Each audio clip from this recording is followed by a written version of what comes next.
حذیفہ صاحب کی جو حکومت ہے، نون لیگ کی جو اتحادی حکومت ہے، اس کے 2 سالہ دور کو دیکھتے ہوئے اگر کوئی فلم بنائی جائے تو اس کا ٹائٹل کیا ہوگا مروت صاحب؟ اندھا نظام. اندھا نظام. رائٹ. فیصل صاحب آپ کیا ٹائٹل دینا چاہیں گے؟ باندرا تھا ماچس. کیا؟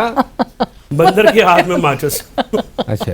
فیصل چودھری صاحب کو لبرٹی حاصل ہے، جو مرضی کہیں بھائی ہیں ہمارے. آج وہ جانے دیں گے. آج کا تو عید کا دن ہے، ویسے آج عید کے دن وہ کچھ نہیں کہیں گے. تو گزارش یہ ہے کہ دیکھیں، میں سمجھتا ہوں کہ بہت نامساعد حالات میں انہیں حکومت سنبھالی تھی، اکانومی کے بڑے چیلنجز تھے. اور پھر آپ نے بڑا ایڈیشن کیا ان نہیں، وہ نامساعد حالات کے لیے کسی نے خط بھیجا تھا کہ آئیں جی یہ آپ سنبھالے. خط تو بھیجا تھا.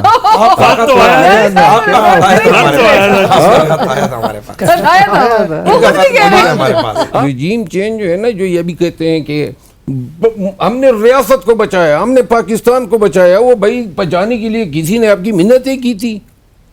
مطلب یہ نا کہ آپ نے اگر میاں صاحب کی اس سوچ پہ چلے جاتے ہیں، یقین کریں جس وقت رجیم چینج ہوا، اگر اس وقت الیکشن ہوتے پی ٹی آئی کو بڑی مار پڑنی تھی.